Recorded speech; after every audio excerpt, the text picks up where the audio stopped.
أنهم آمنوا واتقوا لمثوبة من عند الله خير لو كانوا يعلمون. أعوذ بالله من الشيطان الرجيم. ولو أنهم آمنوا واتقوا لمثوبة من عند الله خير مما كانوا يعملون لو كانوا يعلمون. ولو أنهم وندوهم بدو آمنوا بنقدني واتقوا بهولي الله لمثوبة من عند الله da sai dum latan be barjari diga ha Allah on genari diga ha Allah khairun burani be lawkanu wondo be latake no ya'lamuna be do andi enno nder kissaji yahudu no be ngadata be annabi sallallahu alaihi wasallam be wadi zamanu nden be ta'annutu mabbe e aajoji mabbe di be aaji no be ngoni be annabi sallallahu alaihi wasallam annabi habi habe tokka dina be sali tokkugo be hujjaji mabbe lafudi e be mabbe e ko nandi be majum ha nder majum be kuude de be huwata ha nder man jamira wangitani en dede no siri mabbe woni be no be jogiri be mari to hado ayi ayare en timminire newi en nabi sama sharobi an kusum law kanu ya'lamuna ko be sodiri yonkiji mabbe be majum do dum halli on do be andi kanyum sey jamira wadi taziru be ayare do o wiibe wala wannahum amanu wattaqaw wondo hambe do be nuddini Allah be kulimo bo lama subatun min indillahi sai dum latana be kuude mabbe bodde be nuddingo mabbe Allah be hulugo Allah do dum latanan be dum baraji on baraji bo diga ha Allah hokkata be haddo modi be wi kuude mabbe be warjorto nana kuude mabbe be huyi kanjo jemra warjorto be mabbe wobbe bo wi lama subatun min indillahi do sappa wato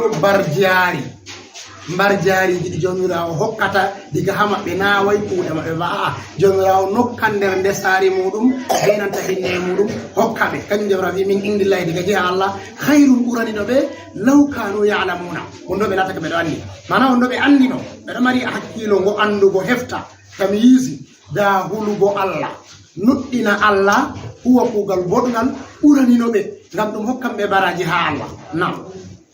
يا أيها الذين آمنوا لا تقولوا راعنا وقولوا انظرنا واسمعوا وللكافرين عذاب أليم. يا أيها الذين آمنوا لا تقولوا راعنا وقولوا انظرنا واسمعوا وللكافرين عذاب أليم. يا أيها الذين آمنوا يا أولو المؤمنين لا تقولوا تنبيه النبي جميل المحمد صلى الله عليه وسلم تويه مكلم راعنا وين أمين وقولوا بي انظرنا أي نارا أمين كو نارو أمين كو رينو أمين وقولوا انظرنا واسمعوا نني أمرار ندير يا الذين آمنوا الله وقولوا انظرنا واسمعوا وللكافرين ودني هفربه عذاب ينغد أليم نوكا آية ردو ndela bata ko seto en andi sanadi ko jippani de sanadi ko jippini de nder yahudi en wodi mo biyata Rufa'atu ibn Zaid ibn Tabuti hanko e jama'are mako be lata keno asli ayare man hambe sahabu annabi sallallahu alaihi wasallam wakatel ayare to jippi ha annabijo jangini bende to be do dabbita annabijo lesana be famtande mana be yi annabijo lornitina be ayaje ma annabijo lornita be lora be dabbita annabijo lornita na be ayaje ma annabijo lornita be biya annabijo nanana be sai to be hebi be wadi wa'ayu ayaje man be durside be famide sai to be fami ko jippina to ne lata kenan banni be wadata sai be do biya annabijo kalimul ra'ina ngoldo hose diga mura'atu mana waynugo hude hakkilango hude alornana de hakkilo hande joda no ayidi amma bo ngoldo sawa mana fere bo je wi'ete ru'una mana kudi to Rufa'atu ibn Zaid ibn Tabuti hanko be jama'are wonbe der yahudi en wakkati elbe nani annabi sallallahu alaihi wasallam sahabo en annabijo do wara wi'a annabijo ra'ina sai be ngadi ka jalugo sai be bi nane no bedo jalano nane bedo hudano annabijo ha nyukkunde jotta kam be anda ay bedo huda annabijo mana sahabo en annabijo ma do huda annabijo kalimol do bedo nyobbangol be demde mabbe layyan bi alsinatim wodi no be nyobbirta ra'ina do dum laata dum kuudi dum do sababu manaji duddi amma fu mana man kuudi on der manaji man ni ay entam entam ka surat nisaito ta surat rafto wasma ghayra musma'in nannu munannatake ko munanata ko kuma wolwan munanata ko kuma ado wolwa min nanata ido hosa manaji man fu amma ko manawol may sawini dum kuudi wobbe der modi be tafsir be mbi ay kalimawol be mbi annabijo reno amin ko munyan amin ko sahabo en may kangol makalimol may mujafil lil adami manangol saway ladabu ko deke hambe sahabo en ha berde mabbe be nufayi wollugo kalimol nyangol hado annabijo amma ko be nufata berde mabbe hambe faabe do wolwa kalimawol laatowol mana humtanta be haaje mabbe ha annabijo kambe bi be yi annabijo lesana be habe faama dede jengirde annabijo jangini be to wobbe nder mo tafsir wi kalimol mabba mujafin lil adabi wala yaade be ladabu sam hanay mo luwi to ndori wo fotiri yahudu en hambe bo sebe do kudira gol annabijo sallallahu alaihi wasallam wobbe nder mabbe be do fassira gol be do bi ra'inan to a nyobbingol wol yahay ngol warta gol pirlitangol diga ru'una diga kalimol dume ru'una bo mana magol dum bilkare be huma kare ko kuma duke ko ngol sawata to kanyum hambe yahudu en sebe do waylita kalimol be do canjangol be do wi'angol mana be do naftira be kalimol ra'ina hamadadi dume bo hamadadi do wi'ugo mana annabijo wayna be mana renana lesana be fama do sanadi man jamira sey jippini ayare do bo ko nde hollata nde do holla be ladabu no hani be ngada be annabijo sallallahu alaihi wasallam kanyum ya ladina man la taqulu ra'ina wa qulu zurna wasma'u onon mu'minin tawi ra'ina tawi kalimor ra'ina do tawi ngol annabijo sallallahu alaihi wasallam wi'e unzurna wasma'u wi'e unzurna mana unzurna do mana na ngol sawata mana intizaru ba ngol sawata mana larugo nazaru ko ru'yatu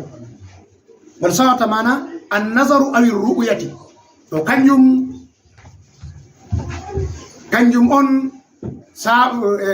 on sappata hananta fassara ayara do la taqulu ra'ina wa qulu zurna wasma'u onon tawi e kalimor ra'ina wi e kalimol unzurna e mbi gollo sawa mana jididi gollo sawa mana je nazaru gollo sawa bo mana intizaru hedutugo to ko jamirawo sappi be sahabo en mana be mbi'a annabi sallallahu alaihi wasallam ha wakkatiyel be mbi'ata annabijo kalimol ra'ina do be mbi'a kalimol unzurna mana madadi be mbi'a annabijo waynu amin be wi'a kalimol ngol yahudu en wawata nyobbangol wartirangol dume yahudu en wawa nyobba kalimol man be ngartirangol dum felore foko be ngartira dum kudi annabi sallallahu alaihi wasallam be wi'a kalimol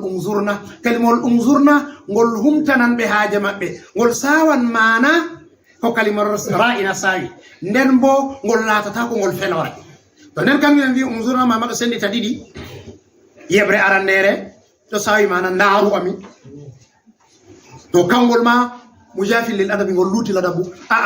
be wi kalimol ngol annabijo ndarana be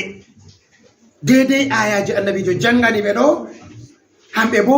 be jangita de ha annabijo ndarana be mana nanana be tabbitina be mbawi ndenda yaha yeso hokuma unzurna do sawi mana annabijo rena be mana be janga rena hedita jangirde mabbe habe ngada wa'yu be jamta ko be jamtata fu habe faama ayaje may ko sawi to kanyum jamira wiyata ya ladina man la taqulu ra'ina wa qulu unzurna wasma'u onon mu'minin nane kalimol wasma'u do gol umlore nane umrore de jomirawo umri on ɗum nane huure be mare bo walil kafirina adabun alim heferɓe bo ɓe anda ɓeɗo mari yangada nawka ha jomirawo to mana hamɓe yahudu en yoɓe annabijo sallllahu alih wa sallam kalimol ngol zahiri magol ɗo woɗi amma haqiqa magol ngol ɗo sawi koodi kamɓe ɓe mbiya ngol annabijo sallllahu alih wa sallama to ɓe mbigol annabijo dow ha maɓɓe ɓe huuɗi annabijo ɓe kotama ɓe ɓeɗo jala sahabu en bo ɗo wiya anda ko yahudu en nufata kañum jomirawo haɗi ɓe to hamɓe yahudu en waɗoɓe ɗo ɓe anda fa lil kefirina adabun alim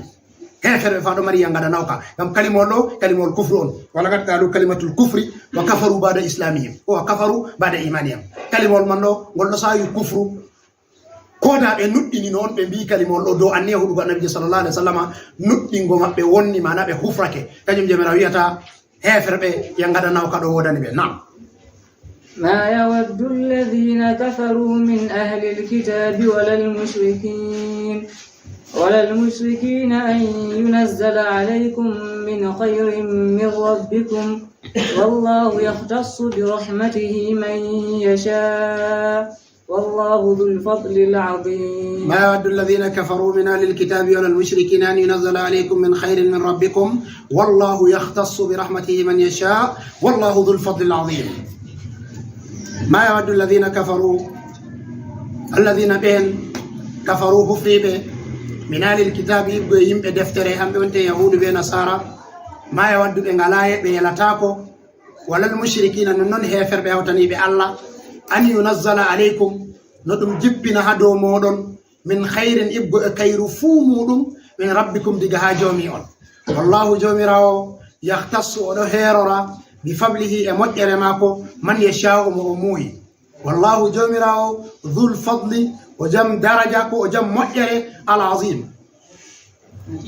bi rahmatihi wallahu yaqtasu bi rahmatihi jomirawo do hertira bi rahmatihi be hinne mako man yashau mu'muhi wallahu jomirawo dhu fadlin o jam moƴƴere al azim mawde ayare do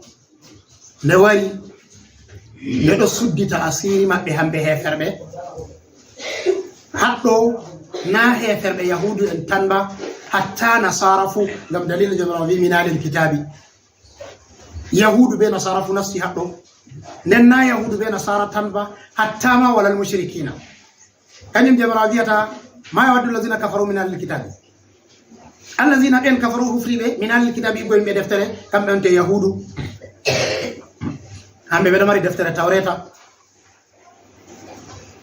non bo nasara hamɓe ma nder ahlul kitabi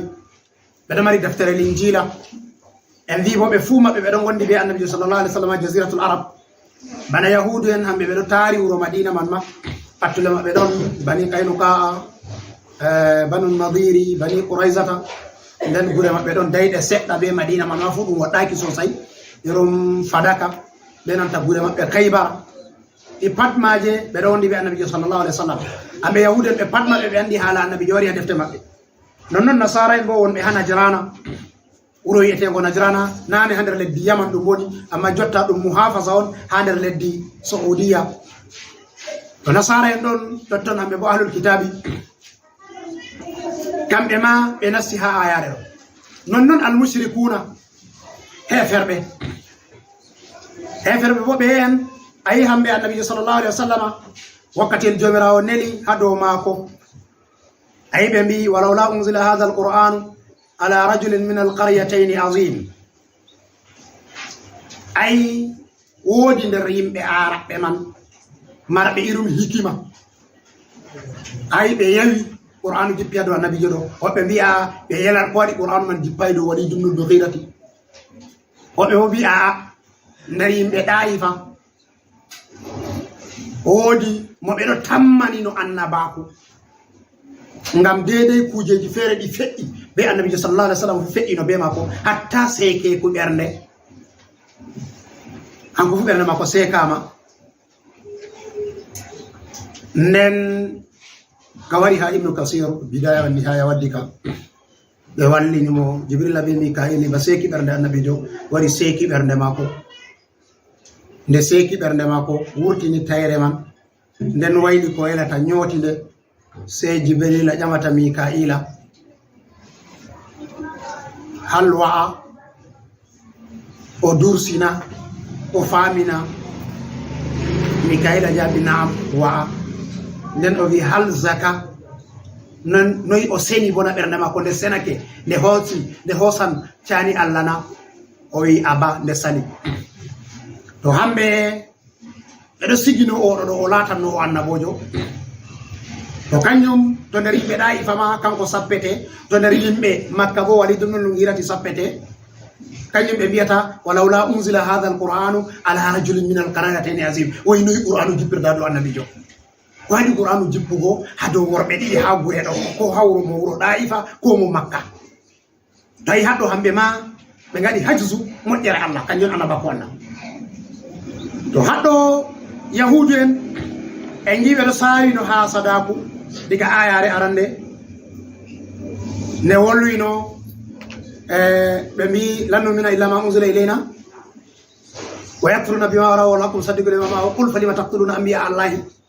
Ayi ɓe mbi ɓe nuɗɗinta ko sey ko jippi ha dow maɓɓe tan, na way kañum ɗo kam ɗum zari'a hujja maɓɓe, amana kañum haqiqa ko woni ha ɓerɗe maɓɓe ba, ko woni ha ɓerɗe maɓɓe ha sadaku noyi annabijo hokkirte annabaku ɓeɗo yerano annabaku wurta nder maɓɓe. To ɗo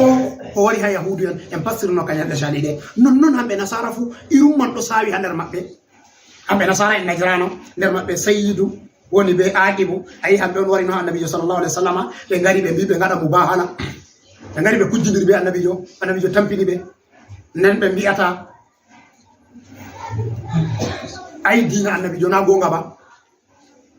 Annabijo sey wi'ata qul ta'alu nadu abna'ana wa abna'akum wa nisa'ana wa nisa'akum wa anfusana wa anfusakum summa nabtahil fa naj'al lanatullahi alal kadhibin. Ayare mubahala ɓe hosa rewɓe maɓɓe be ɓikkon maɓɓe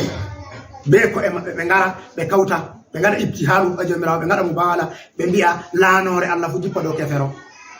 mo fewni. To kanjum on sayyidu wari ɓe nanta aqibu be jamare maɓɓe, ɓe ngardi ɓe rewɓe maɓɓe be ɓikkon maɓɓe. Annabijo meɗen sallallahu alaihi wasallam bo o hoosi ha abna anama, o hoosi Sayyidina Ali be Hasan be Husaini. Nden hani sa'ana o hoosi Sayyida Fatima Zahra. Nden ha anfusana bo anko annabijo wari be hoore mako, kañum ɓe ngari ɓe kawti ha nokkure mubahala man. Sayyidu be aqibu nde ɓe laari jeese annabijo, ɓe yi jama'are nde annabijo sallallahu alaihi wasallam wondi ɗoɗɗon ɓe tabbitini lallay to ɓe ngaɗi mubahala be annabijo meɗen Muhammadu sallallahu alaihi wasallam diina maɓɓe luttatako. Ɗoɗɗon ɗon ɓe mbi ɓe ngerdi ɓe kokkan jizya.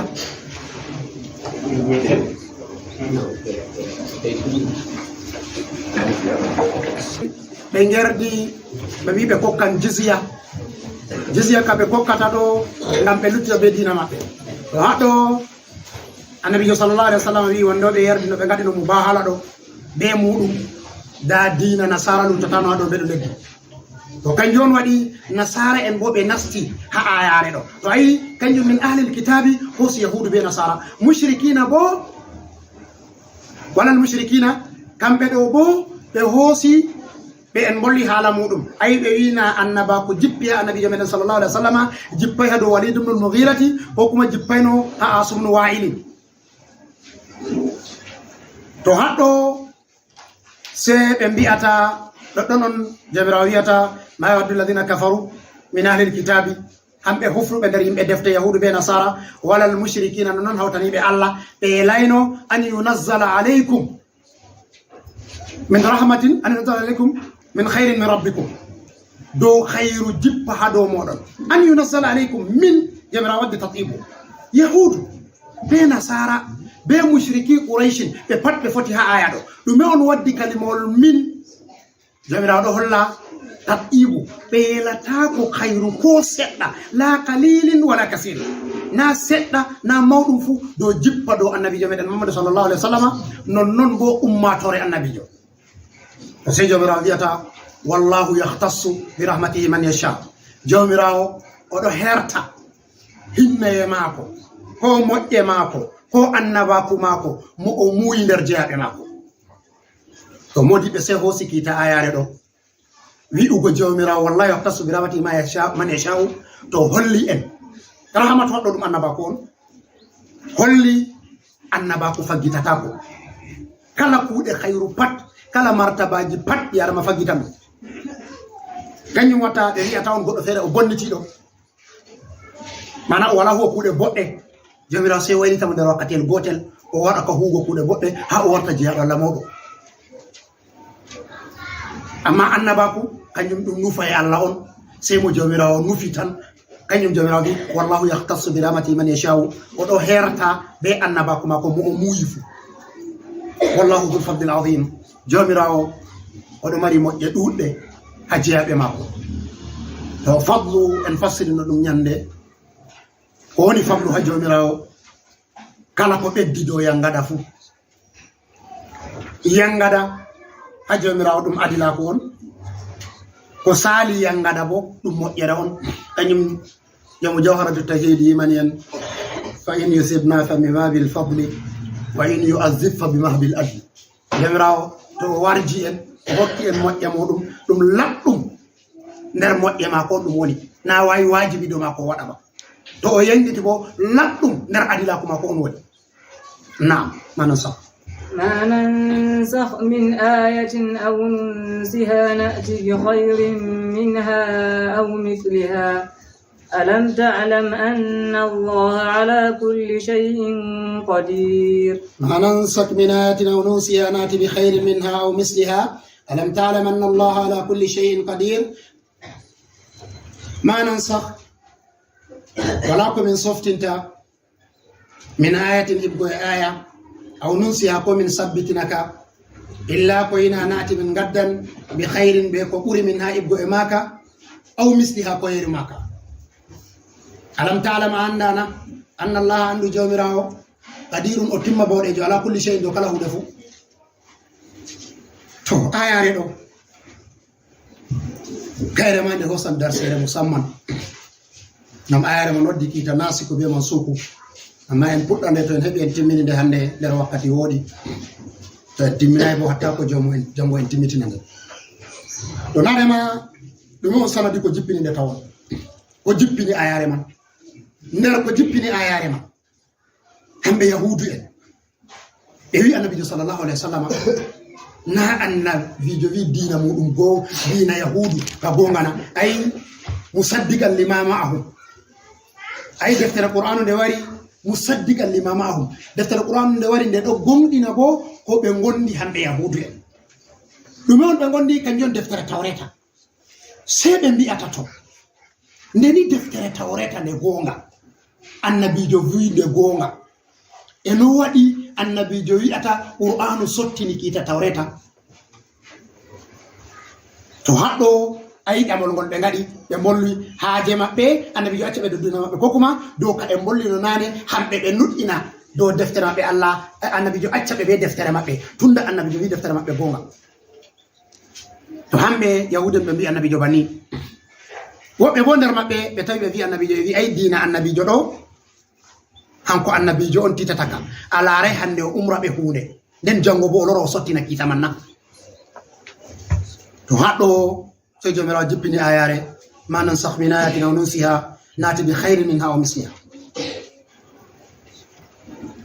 ma nansakh annasakhu kalimol nasku sottingo ngol ɗo mari mana halunga mana ɗiɗi woodi je naqlu ɗon a sottina hunde kanjum ɓe wiyata naqalal kitaba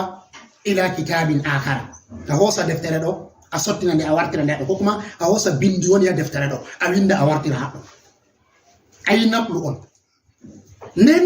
kalimol nasku ɗo sawa mana izala bo fayin mana ittugo hunde a itta hunde sam ha babal to en mbi je arandejum ɗo je naqlu on en tawan irum man wari ha qur'anu inna kunna nastansikhu ma kuntum ta'lamun ha suraji lesto mana kude ɗo nguwata fu jomiraɗo waɗa malaika en ɗo winda de e ɗo jooɗi to en mbi'a jeeɗiɗaɓol ɗo on nufete ha nokkure ɗo to ɗon bo yahan dow ɗiɗi woodi nasku je tabitinta kiita mansuku muɗum woodi nasiku mo tabitinta kiita mansuku muɗum mana o tabitinta ko mansuku mako mana misalu ɓeɗo gaɗa misalu ɓeɗo mbi'a nasakati shamsu zilla nange sottini ɗawdi en ɗo andi nokkure to nder mari ɗawdi dalila ɗo waɗa nange to wari ɗawdi man ɗo dilla to ayi ɗawdi ka dilli amma acci nange ɗon to nasiku ɗon mansuku dilli nden woodi bo ha nasiku man be mansuku man pat dillata accata batte kanjum ɓe mbiyata nasakhatir rihul athara hendu wari sottini batte misalu goɗɗo o yaaɓi ha jarani o sali o dilli nden hendu se wari vili kosgal mako ha yaaɓi man ayi jarandi wari maɓɓi kosgal mako hendu man dilli batte man dilli to ɗo to en warti ha sharia se en tawa qur'anu ɗo yahiri dow ɗiɗi fu nasiku wakkati go nasiku man ɗon mansuku dilla ko kuma wakkati go mansuku ɗon nasiku dilla ko wakkati go nasiku be mansuku man fuɗo dilla misalu modi ɓe se senditi woni nasiku mana sottina ayare ɗo kiita ayare ɗo wadda ayare feere ko kuma sottina kiita ayare man waddata ko wonde se modi ɓe wi ɗum wari ha qur'anu ha none nayi nasiku be mansuku ɗo wara ha sottina kiita tedduka wadda kiita koyka misalu bana toyi in yakun minkum 20 sabiruna yaghlibu 200 wa in yakun 100 yaghlibu 1000 min alladhina kafaru dhalika bi annahum qawmun la yafqahun alana khaffafa Allahu ankum wa alima anna fiikum dha'fa in takum minkum 20 sabiruna yaghlibu 200 wa in yakun 100 yaghlibu 1000 min alladhina kafaru ay ayare ɗo kawari nde wari ha suratul anfali nde wari nde ɗo waddana kiita jihadi nde wari jomirawo sefi annabijo sallallahu alaihi wasallam to ɗo mari haɓoɓe nogas muyɓe ɓe jalan heferɓe temerre ɗiɗi mana goto fuɗo dari darde himɓe sappo ni jihadi kita jihadi wari arande to antoni heferɓe ɓe cikki ɓe temerre to sahabo bo cikki sappo to ɓe fotan be maɓɓe habre mana kala goto fu habdan be sappo to ayi ɗum tedduɗum nden jomirawo se eggini kiita ayare man alana kaffafa ankum wa alima anna fikum dhifa jomirawo se sottini kiita man o wi'ata in takum minkum 20 sabiruna yaghlibu 200 se jomirawo sottini diga sappo goto be sappo se wartiri goto fu be ɗiɗo o wi to on ɗon on nogas to on jalan temerre ɗiɗi ayi kiita tedduka sottinama ɓe gaddi kiita koyka nden nasiku be mansuku ɗo wara ɓe itta kiita koyka ɓe gadda tedduka ɗon bo hato ɗum wari ya alladhina amanu kutiba alaykum siyamu kama kutiba ala alladhina min qablikum la'allakum tattaqun annabijo sallallahu alaihi wasallam ko wartano madina o tawi yahudi en ɗo suuma ashura se o umri sahabo en suuma nde o wi aa ɓe ƴamimo ko waɗi o ƴami ɓe ko waɗi ɓe suumata ashura se ɓe mbi'atamo ayi ñalawmare ma on Allah hisni bani israila daga to fir'auna ne laati banni kanjon hamɓe ɓeɗo suuma ñalawmare man dow yettugo Allah annabijo se suumi nde o umri sahabo en suuma nde dow yettugo Allah ayi ɗum koyɗum jomirawo se waddi kiita lewru suuma e fuu muɗum farli ɗini dow maɓɓe ya alladhina amanu kutiba alaykum siyamu kama kutiba ala alladhina min qablikum la'allakum tattaqun Allah farli ɗini suumay wajibini suumay dow moɗon bana no wajibini ummatoje caaliɗe se warti ashura warti ɗum mustahabu on to ayiɗi a suuma to ayiɗi ta suuma amma lewru ramadana dole ma a suuman to ayi haɗo ɓe eggini kiita kewka koyka ɓe gaddi tedduka woodi bo hanasiku be mansuku warata dow ɗiɗo foti kiita man kaɗo hoyi nden ɓe canjaka ɓe gadda koyka irum maka kanjum on wariya sayaqulu sufaha'u min annasi ما وليهم عن قبلتهم التي كانوا عليها قل لله المشرق والمغرب يهدي من يشاء إلى صراط مستقيم وكذلك جعلناكم أمة وسطا لتكونوا شهداء على الناس ويكون الرسول عليكم شهيدا وما جعلنا القبلة التي كنت عليها إلا لنعلم من يتبع الرسول ممن كان على عقبيه ومن كان على عقبيه وإن كانت لكبيرة إلا على الذين هدى الله وما كان الله ليضيع إيمانكم إن الله بالناس لرؤوف رحيم قد نرى تقلب وجهك في السماء فلنولينك قبلة ترضيها فولي وجهك شطر المسجد الحرام فهذا ناسك بي منسوك سيواري حكم بي محكوم ففتن معنى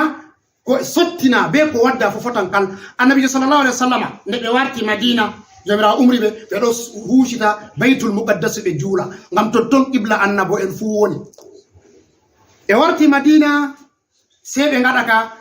bedo husita wakkati be donno makka kam haram be julata nebe eggi makka be warti madina jabra se umri be tita baitul muqaddas be jula to be do jula ha baitul muqaddas be husiti jawl baitul muqaddas be do jula hadum wadi zamanu ruwan ko annabi se wada ka tijjugo do kanyo jabra wi kanna tan katal takallu wati ka fi samai falan walli kan qiblatan tardeha mi do lara no wali fi tayeso ma do asama mi tammi mi hokkete qibla ka yerdata to non faisuma kuntum fawallu wujuhakum shatrakum mana jotta acce husuko baitul muqaddas husite suudu kaba tay do non masjidul qiblatayn wari bere jula julde asira on nden kita man ka wari sai annabi jo wayliti sahaba en fu sai wayliti be husiti baitul muqaddas e husiti suudu kaba tay hatto nasiku be man suku wari kita koyka kita man ido fota didi fu to nden wajhuna yako nasiku be man suku do wara itta kita man waddata ko motkama itti katan to do kanjon ko wari ya lazina manu iza najatum rasula faqaddimu bayna yaday najyakum sadaqat wari rasulul qasami to ngidi on ngada munajatu be annabi sallallahu alaihi wasallam wade munajatu man se to on arti on ngadi sadaka nden on yida be annabi jo mana to sahabo jo yidi o wada giidal be annabi jo be dido tambe yewta se to arti hokki miskinjo sadaka tawon dinarure kanyen bi ayare man de jippi hakita mare bamta fu sayyidina ali tan hebi huwi be mare o do joddi be annabi jo le ayare man jippi o vi annabi jo mi yidi en gida o itti dinarure o hokki miskinjo o nasti o yidi be annabi sallallahu alaihi wasallam o wurti lori nebi seddo vi kay annabi mi lori mi yidi en gida annabi mi wadu sadaka o lori o itti dinarure o hokki sadaka o lori o nasti o yidi be annabi jo o wurti jamira se bamti kitama wala na kaffafa Allahu ankum wa alima anna fikum dhafa ay jamira se bamti kita ayare man to haddo nasiku be mansuku wari waddai badal mattudi to sai modibe ay wajhu nasiku be mansuku do wara gebe nay kenan nasiku do wara itta kita tedduka wadda koyka nasiku do wara itta kita koyka wadda tedduka nasiku do wara itta kita ngaddaka bebe benanta ngaddaka be itta ka fudi fotan kal nden nasiku do wara itta kita tan wadde badal maka dan hebi wajhuji nay wadeke modibe fere do yara ma wajhu sappo en do se elara nasiku kam no warirta do modibe wi annasiku gonga Allah tan watta nasku Allah fere mudum wadda takita nden do loro ittaka nen no dum warata bo wakkati yelgo atawan tilawa ayare wara sottina tilawa ayare kanjum on kita nasiku bolwadum be lafzu ayare kita mansuku bolwadum be lafzu ayare ba misalu en wadi nane do intakum minkum 20 sabiruna yaghlibu 200 den alana kaffafa Allahu ankum wa alima anna fikum dafa intakum minkum 100 sabiratun yaghlibu 200 ay ayare nasiku be ayare mansiku fudde padde don wakkati el fere se atawa ayare mansuku don na ayare ne sottine ne do jange amma kita mare bo egginama bana ayare rajmu asheku washekatu iza zanaya farjumuhum albatta nalika bima kasabana kala min Allah nda kita ayare ne don no jange amma kita mare mana ayare man de softinama amma kita mare don nen wodi bo no watta ayare nasiku be mansuku man ɗe patmaje ɗe wala amma hukmu maje ɗon to haɗɗo wakkati ko taw ɓeɗo janga ayare amma kitamare sottinama kanjum on bana ayare wasiya ayi jawmirawo o ardini wasiya dow ndungu nden annabijo sallallahu alaihi wasallam se wi'ata la wasiyata li warisin wasiya wala donowo mana donowo o wala wasiya goddo to o ronanni to wala no be gadana mo wasiya hanko ha nder jawdi wasiya do wadane mo ronataake ay jomira to wollinane ma min baadi wasiyatin to sebi ha awdeni to haddo ay be don biya ayare de softinama be sunna mana hadithol annabi jon wari itti nasku ayaje ko de ke modi be fere wi a siyaku ayaje man to alayno aya je warisa jippiri ha suratul nisa'i bera gare suratul nisa'i man do arti timmini kiita man ka fumaka sai wobe fere wi a nasiku be mansuku do wara sunna ma mana hadithol do wara den hadithol do wara itta kiita hadithol do noy ka warata kanka bo kanjum be kangal on andal ɓuri saɗugo ha nder andefu ngam qur'anu ɓe artan ɓe anda muqaddamu be mu'akharu o arti jippugo be ko sakkiti jippugo nane ma ko sakkiti jippugo on warata sottina kiita o arti jippugo to wi andal man ɓuri miƴugo ha hadise fu sei ɓe mbi'ata nasiku be mansuku ɗo waɗa ha zamanu annabijo daga yande annabijo acci duniyaru hala nasiku be mansuku sottini wala kiita warta sottina kiitaji ɗi annabijo tabiti ɗi ɗabiti ha zamanu annabijo ɓe saabo ni to kanji kadi tabiti ha darana godeke modiɓɓe feere ɗo mari bolle feere haɗɗo to wakkati acci en foti en yotta to haɗɗo sei modiɓɓe ƴamiri e no watta ki ayare kiitamare lutta nden nde acci jangeego to se en tawa jus'uɗo wanginana en manan sah min ayatin haw nunsiha ko min sabbitinaka woɓɓe jumhurul qura'u fu ɓe jangiri nunsiha amma to alari sayyidina umar be abdullah ibn abbas be ibrahim an-nakai be ibnu amir be ibnu kasir hamɓe nder modi ɓe jangiri nan sa'aha manan sah min ayatin aw nan sa'aha ko kuma min sabbitinaka ngam nan sa'a kiita ta'khiru do mari mana sabbitingo hunde ay be do wiya nasatul ibla anil shurbi goddo do fadda gelodi mudum o hada di yarugo nyandere ko nyande didi se o wiya nasatul ibla to wi nasatul ibla ni hambe be fami mana o hadi gelodi di yaranno hande o hadi di yarugo se jango ko fabbi jango ana ta'khiru kenan sabbitingo woɓe mo mbi a nunsi ha ɗo sawi mana yejjutugo to en mbiɗo sawi mana yejjutugo jawmirawo ka yejjititako manan sah min ayatin nunsiha jawmirawo yejjititako to tawili to en gatta nokkure ɗo se en tawa modi ɓe tafsiru ɓe mbi ay jawmirawo ka lata kusu siratu wala nomo se ɓe mbi annabijo be mumini en ɗo yejjitine aya to modi ɓe se waɗi komgol haɗɗo ɗabarani o filli hadisol ko jaɓa diga ibnu omar o wi worɓe feere ɗiɗo ɗon ɓe wari ɓe jaɓi surol ha annabijo ɓeɗo janga ngol zamanuru nden ɓe ngari baɓɓol ɓe ummi ɓe nafan surol ɓe se majjiti ɓe habdi ha ɓe janga ngol se ngol sali warango ɓe weeti fajir ɓe wari ɓe tawi annabijo ɓe wi annabijo dey min haɓi min janga surol goo ngol salore amin annabijo se wi ngol softinama mana ngol ɓamtama yejjite be haalama to seɓe wi nun si ha ɗo jawmirawo ɗo yejjitina sahabo en annabijo be sahabo en fuu ayare jangetende man seydna aboubacar o wi mi yejjitayno min ɗon jangano ayare feere kanjum on la targabu an abaikum fa innakum isan la kafirun ɓeɗo jangana ɗo o wi amma ɓe pat se ɓe yejjitino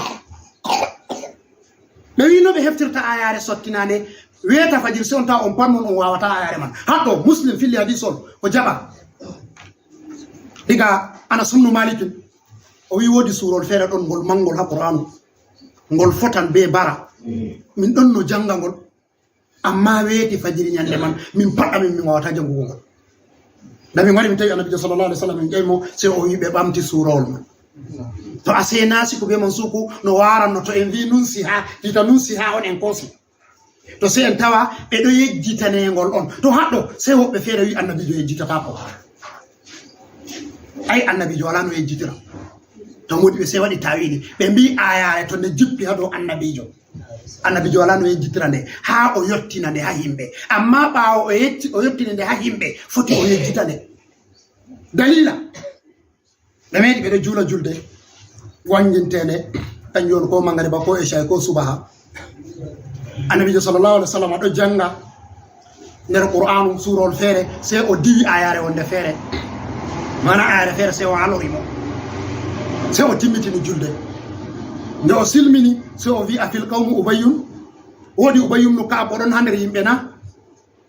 oɗon nder mon na ubayyu wi e mi ɗon o wi e no waɗi anani mi ɗaggi ha ayare ɗo a ɗaggi tayyam se ubayyum no kaab wi a miɗo tammano ko kiitamare ɓamtinama on annabi sallallahu alaihi wasallam wi a nde ɓamtaka mi yejjiti nde on to a seewi konngol annabijo yejjititako to haɗɗo seɓe mbiyata al aradul bashariya ko fe'anta ɓi adama ɗuɗɗi ɗi pat ɗi fe'anan annabi se ko laati naqqasuye kañum fe'anta annabijo to ɗo haɗɗo ka eftete se en fama to en wi nunsiha ka yejjitine mana annabijo ɗo yejjitaka sahabo en yejjitaka ha ma kaya ka warta baka jippayno to irum ayaje man ɗe ɗuɗɗe ɗo ɗen nder ko waɗi ba en boli balade saliɗe abdoulahi ibn mas'ud qur'anu rema ko sendiri be nanta qur'anu je luttude hanko goɗɗum nder ayaje man ɗon tilawa maje sottinama amma hanko hama o yejjitaɗe o windi ɗe to nde wakkati lore o wurtini oɗo janga seɓe tawi qur'anu rema ko lutidir be qur'anuje koɓe hen fuu nder seydina ousmane wi o wula nde qur'anu rema ko o hura be qur'anu rema ɗum o wi wallahi waɗata ko min on miɗo janga baɓɓol annabijo wara heɗita jangirde am ha annabijo wiyam laallahu utiya min mazamiri dawuda a wiyano oɗo ɗo o hokkama irum mazamiru je yimɓe annabi dawuda ay annabi dawuda on kon wakkati oɗo janga to wari oɗo janga ya jibala awi bimahu wattayr wa alanna lahu lhadid ko hanko annabi dawuda to wari o jangan qur'anu solli se wara aki welugo dane makko solli se wara waɗa ɗo muukimo dabbaji wara ɗo heɗitimo hatta koseje waɗa ka notugo jangirde makko to ɗo janga zabura makko to kañum abdoulahi ibn mas'ud to oɗo janga qur'anu ay kini welugo dande mako annabijo ɗo wara heɗita jangirde mako ha annabijo wi ka annahu utiya min mazamiri dawuda a wi o hokkama iɗum sawtuji yimɓe annabi dawuda o wi mi yetti banni annabijo sallallahu alaihi wasallam meɗi wiigo wa aqra'uhum ibnu mas'ud ba o wi wa aqra'uhum ubayyu wodi o wi wa aqra'uhum ibnu bana o wi ubayyu ɓuri wawugo qur'anu wodi o wi ibnu mas'ud ɓuri wawugo qur'anu kanjo wi sayyidina usman o wilata qur'anu re makko hanko ha annabijo jaɓi nde to amma nde wari nde laati nde luuti ɓenata ko jumhuru sahaba en andi kanjum waɗi se qur'anu makko laati casu jotta yimɓe tafsiru caɗɗum a tawa ɓe yetta ha babal qira'a ɓe gadday qira'a abdoulahi ibn mas'ud ɓe wadday qira'a a amashu woni nder biyeteɗo amashu hanko fu nder qur'an en woni hanko fu qur'anu re makko ɗo luuti deydey no annabi e en andi ɗo to kanjum to en kosiri mana nunsiha nda wajhu majum no famorte to en hosiri mana nunsiha je mana ta'khiru sabbitingo to noy sifa ayare sabbitinte to haɗo seɓe mbiya ayaje ɗon ɗuɗɗum ɗo ka seɓe kotima diga shar'u man qablana kay Allah wawan yerɓano annabi Isa hedde ko annabi Musa Allah se arti waɗi annabi Musa se o sabbitini annabi Isa haragare aynati bi khairin minha aw misliha se wari lati annabi Musa annabi Isa kusan o ɓuri annabi Isa ko kuma o yada be annabi Isa to non ha qur'anu bo a tawan ayare ɗo to nde wari nde jippi to kiitamare ɓamti se a tawa kiita ka Allah waddata ɗo se wara ɓura kiita ittaka man ko kuma fota be kiita ittaka man to en wi ɓuri bana irum jotta ayare hokki misalu nane itti koyɗum waddi caɗɗum to ɗo ngam ɗume ngam jawmirawo ɗuɗɗinana julɓe baraji halahira kañum waɗi annabi men sallallahu alaihi jawmirawo wi hadisol qudusinkewol on assawmu li wa ana ajzi bihi kala ko a wi fu heccima baraji ko ɓe hokkete se suumay Allah wiyama nda suumay ko hokkete ko o wi assawmu li wa ana ajzi suumay min mari min bo warjata goɗɗo ha hande wala mo foti wigo ma nda ko suumeteɗo hokkete pamarum mayni ko en andi kala suumoɓe pat ɓe ɗo rimɗine jemmare laylatul qadri ɗum jemmare on nde ɓe rimɗinta komoyjo tanande ɓe rimɗini goɗɗo bo kala aybe makko je o mari pat Allah moyti o warti bana o meeɗayno aybe o feetama bo daga to ñande mano ɓe bindata kuuɗe yimɓe pat ha illiyina to kañum ayinde suumay ashura ittama lewru ramadana waddi lallay ɓuri bone be torra to amma fa ɓuri baraji ase en heɓi hayrin min hago manan sak min ayatina nusiya naati bi hayrin min ha min gaddan ko ɓuri nde aw misli ha ko kuma yeru mare non ɗon bo jomirawo to wari o waddi kiita nden o lori o ɓamtika se a tawa ko o waddata man ɗo laatan ruhsa on mana hoyende on to haɗɗo modiɓe se wiyata goɗɗo o wawan o waɗa qiyasu dow nasiku be man sukuna ɗo bo en warti hamal modiɓe usulul fikki goɗɗo waɗan qiyasu dow nasiku be man sukuna to haɗɗo ɓe mbiyata nasiku be man suku kala qiyasu ka goɗɗo watta fu to ka sottinayi kiita nassi a dagi goɗɗo waɗa kaka hurete ka kenan to bo ka sottini kiita nassi to ka huratake nden en yaha shikkuɗi ɗaɓo mana sak mi nayatina nusiya nati bi hayri min ha wisliha ɗume on hikima waddugo nasiku be man suku ha nder qur'an jamirawo o jippini qur'anu munajjaman ayi annabo en artuɓe jamirawo ɗo waddana ɓe defte ko mojo fu deftere mum nde fuumare nde jippata wakkati en gotel defte bana annabi ibrahima defte no jippiyama ko defte 10 wakkati el gotel en mbi annabi idrisu defte 50 Allah jippini ɗo mako wakkati el gotel annabi musa suufu mako defte 10 arti jippugo mako nden tawreta nde sawi sharia defte 10 arande jaga fu ɗe wasuji on defte nde sawi sharia tawreta sende wara nde jippiyama ko wakkati el gotel kañum waɗi nde wadde nde bani israila saliri ɓe hosugo sende jomirawo weltini hoosere dow maɓɓe usumatinakum bi quwwatin waskuru ma fi ko kuma wasno amma annabi jomeɗen sallallahu alaihi wasallam nde o laati o rahmatan lil alamina jawmirawo se waddi qur'anu munajjaman ɗon munajjaman ɗo jippa fodde haaje qur'anu jippan wakkatiyel himɓe mari haaje aya ko masala sakliɓe ko kiita gotka feere sukliɓe ko kuma umrore wonde feere wakkatiyel mare wari se wakkatiyel man tan ɗum jippata nden hattama konko annabi jomen ayi ba en bollino ko balaɗe salide qur'anu man no ngal jippirta ha maako ngal ɗo jippira ha maako dow koyɗum ngam jomirawo wiɗo noon inna sanulqi alayka qawlan saqilan miɗo jippina konngol teddugol ha dow maɗa to ha wigo sanulqi alayka qawlan saqilan ɗo se jomirawo laati ɗo jippina suranji arandeji ɗo pat ayaji seɗɗa mana tedduɗum wahyu man kanjum iqra bismi rabbika alladi خلق الإنسان من علق اقرأ وربك الأكرم الذي علم بالقلم علم الإنسان ما لم يعلم يا أيها المدثر قم فأنذر وربك فكبر وثيابك فطهر أي آية من دجي فسيدا ما نفوت دي آية بك الشماري دو تدودum ماري تونا النبي صلى الله عليه وسلم ولا ما يفتح دو هانكما أران وحي ngal do teddanamo kanjum wadi jomirawo seddo wadda ayaje man sedda amma ni o teddi bakkati o neebi ha annabako en andi be bi surul bara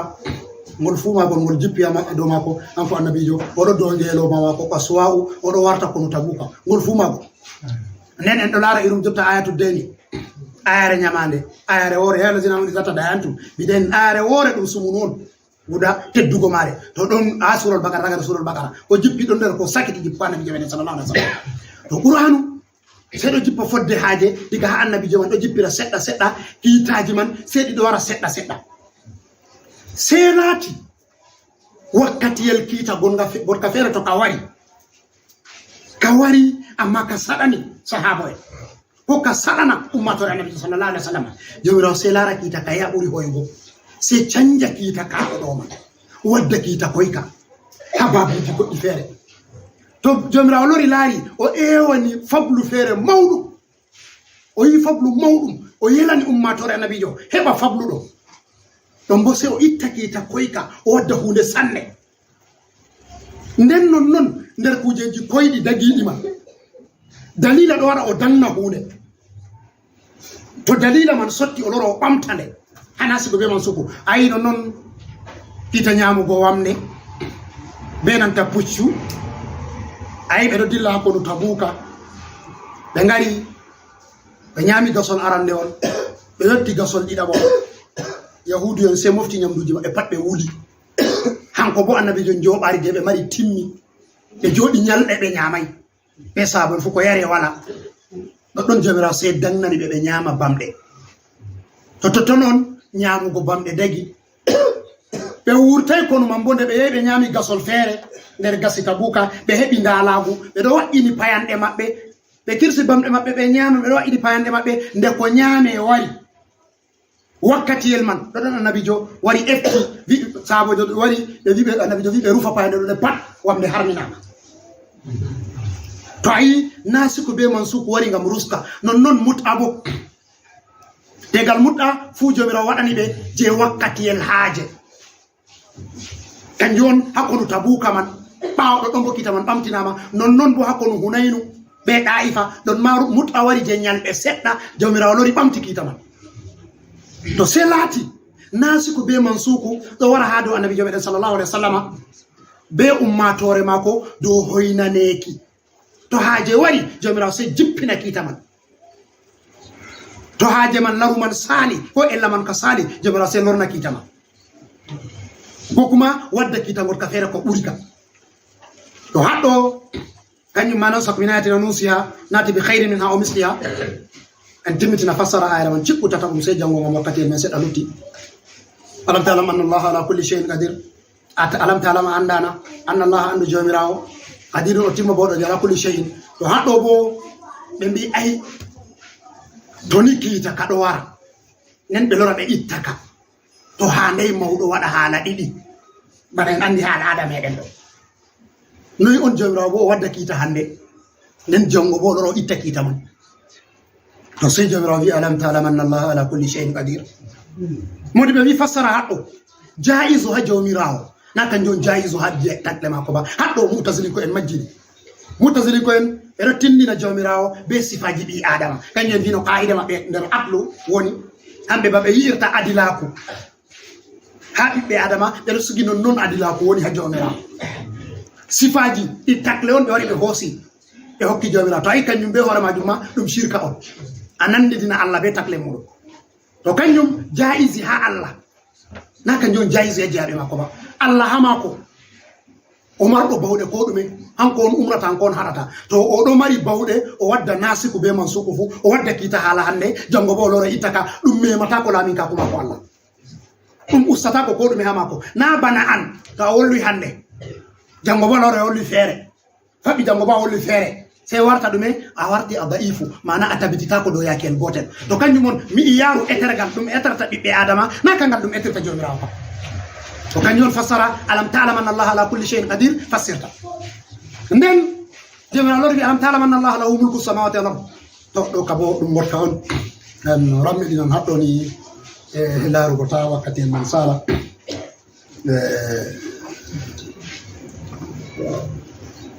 to en puɗɗi ka kan kadi ɗum sikkutata ɗum on hana sikku be man suku man nden bo yadan be ayare ɓawore ɗo nan rammiɗina haɗɗo ni man ɓuran to Allah nafu en be ko en nani dey ko ɗaati en gaɗi ɗo sahaba Allah windan en baraji man to ko en gaɗi ɗo gofol bo Allah faran en Allah hokku en barka lewru suume ɓe yaaliɓe fuu bo ɓe yettama ko ɗuuɗi nder muɗum ardiɗo meɗen hakimi ɗo jetta ɓe worgo kanko be jamare ma fof Allah windan ɓe baraji yaalirgo mananta nokkure tafsiru meɗen ɗo Allah hokku en baraji lewru suume barka annabi sallallahu alaihi wa sallam subhanaka la ilma lana illa ma allamtana innaka anta alimul hakim اللهم صل على سيدنا محمد الفاتح المحمد والخاتم لما سبق ناصر الحق بالحق والهادي الى صراطك المستقيم وعلى اله وصحبه المقربين سبحان ربك رب العزه عما يصفون وسلام على المرسلين والحمد لله رب العالمين الحمد لله الله ودنين وفي نكوجه فere Allah wadda hakimi kilbawo ko yetti be ziyara wargo mako ha tafsir baba Allah barki din Allah jabu ziyara en hokkan goto wada du'a nden hakimi ma du'a bismillah amin آمين.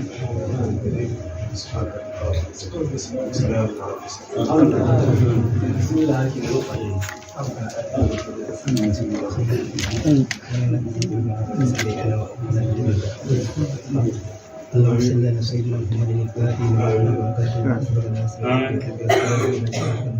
وعلى آله العظيم سبحان ربك رب العزة عما يصفون وسلام على المرسلين الحمد لله.